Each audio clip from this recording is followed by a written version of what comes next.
Que a paz esteja contigo. Eu me chamo Roberto Diello, também sou conhecido como Pastor Betão. Sou pastor aqui da Igreja do Evangelho Quadrangular do bairro Polícia Rodoviária em Araranguá, Santa Catarina. Estamos gravando uma série de vídeos devocionais num propósito que estamos como igreja de 21 dias clamando pela manifestação de Deus, pelas revelações dos céus, pelos milagres, pela glória, contra as forças malignas que têm assolado os nossos dias. Sou grato a Deus, já temos aí 7 vídeos, hoje é o 8º dia.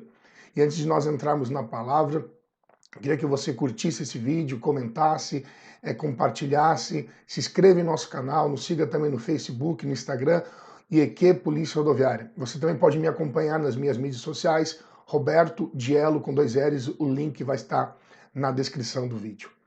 E o texto que eu quero abordar com os irmãos está em Romanos, capítulo 6, versículos de número 10 e de número 11, que diz assim, na versão NVI diz assim, porque morrendo ele morreu para o pecado, uma vez por todas, mas vivendo vive para Deus.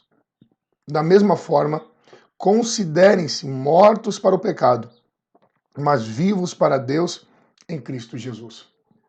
Na carta de Paulo aos Romanos, desde o capítulo de número 5, ele vem abordando a relação que antes nós vivíamos em Adão, nós tínhamos a herança em Adão, mas quando nós nascemos de novo, quando Cristo entra em nós através do seu Espírito, nós agora não vivemos mais para Adão, nós vivemos agora para Cristo. Então nós morremos para Adão e começamos a ter uma vida em Cristo. Então a vida de Adão nos trazia morte, mas a vida de Cristo nos traz salvação. E houve essa transição, e isso acontece pela fé. Então ele vai falando que quando nós cremos em Cristo, nós entramos em Cristo, Cristo entre nós. E quando nós somos batizados com Ele na sua morte, sepultando a velha natureza e ressuscitando também com Ele no seu poder, para um novo tempo, para uma nova vida, para uma novidade de vida.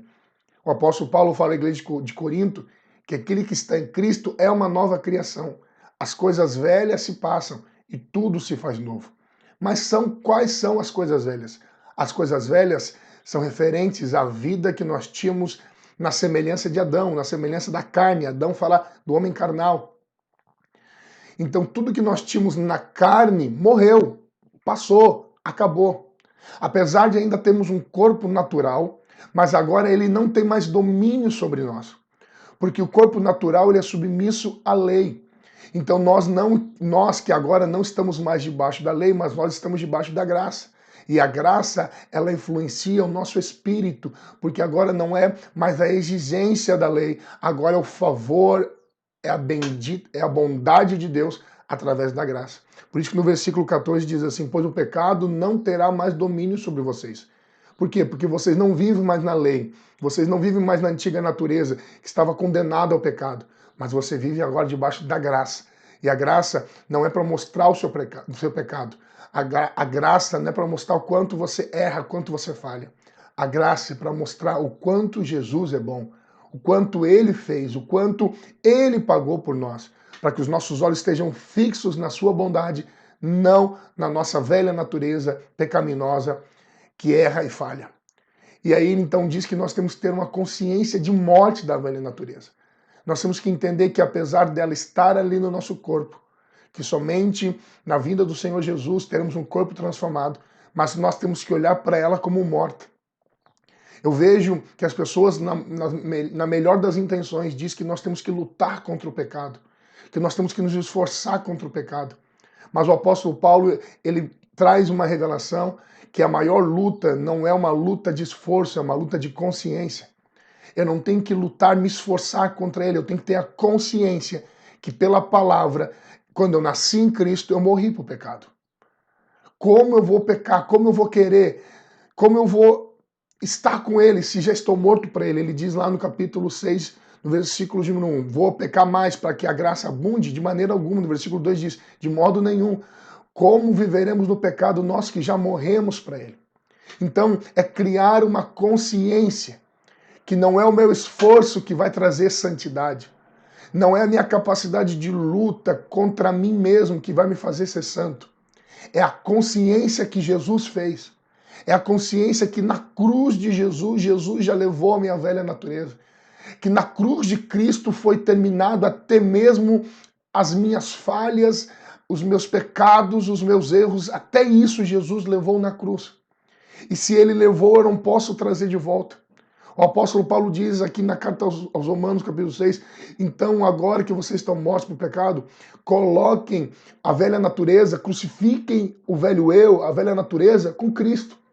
Mas ressuscitem com ele para esse novo tempo, para essa nova vida. Então ele diz assim como Cristo morreu, agora ele ressuscitou, ele vive para Deus. Eu e você devemos nos considerar mortos para o pecado. Considerem-se mortos para o pecado. Essa palavra, ela me chama a atenção, considerar. Segundo o dicionário de Strong, considerai-vos, considerar é logizomai, que significa algo que é considerado como, ou é alguma coisa. Também significa determinar, propor-se, decidir. Então, o que é considerar-se morto para o pecado? Decida-se morto para o pecado. Determine-se que você está morto para o pecado. Se eu estou lutando contra ele, eu ainda estou vivo e estou considerando ele vivo contra mim. Sabe, irmãos, quando a gente vai lutar, às vezes a gente vence, às vezes a gente perde. Mas não é uma questão de lutar, de se esforçar, é uma questão de entender que ele já morreu para mim e eu já morri para ele. Eu já estou morto para ele, então não é necessário lutar contra o morto. Considerai-vos significa entenda, determine-se que não é uma luta, é uma posição. Fé não é uma luta, fé é uma posição em espírito. Fé é uma determinação no espírito de uma verdade. Quando você crê, você age em espírito por essa verdade. Você age com atitudes, com palavras, com procedimentos, porque você entendeu a verdade. Considerai-vos, diz assim, é uma palavra lida com é uma palavra que lida com a realidade. Sabe, você não vai imaginar que está morto, você não vai meditar que está morto, você não vai supor que está morto para o pecado. Realmente, se você entendeu que você entregou a sua vida para Jesus e a sua vida pertence a Ele, e na cruz Jesus levou os seus pecados, a sua velha natureza foi crucificada com Cristo. Agora o seu corpo só serve para uma coisa, para glorificar a Cristo. Como Paulo diz, apresente agora os teus membros para a glória de Deus. Então não é uma questão de pensamento, é uma questão de realidade espiritual. Nós estamos mortos por pecado. E se estamos mortos, não estamos lutando. Estamos apenas assumindo uma posição. Ressuscitados com Cristo. Agora somos santificados, justificados pela fé. Vamos assumir essa posição. Deixa que o Espírito traga uma renovação de mente. Uma renovação de uma vida pela lei, que é pelo esforço, para uma vida que vive pela graça, pela fé. A fé numa obra consumada, a fé numa obra realizada por Cristo inteiramente no Calvário. Receba essa palavra, assuma-se como morto por pecado. E agora que estou morto por pecado, o que eu devo fazer? Viva para Deus. Viva para Deus através de Cristo Jesus. Você morreu para o pecado com o único objetivo, viver exclusivamente para Deus. Todos os seus dias, todas as suas forças, tudo que é em você devem ser para a glória do Senhor. Receba essa palavra, receba a graça e o fogo, receba a direção de Deus para viver para o Senhor nesses dias. Ele vai te ajudar, vai te ungir, vai te capacitar para que você viva para Ele, para a glória dele. Em nome de Jesus.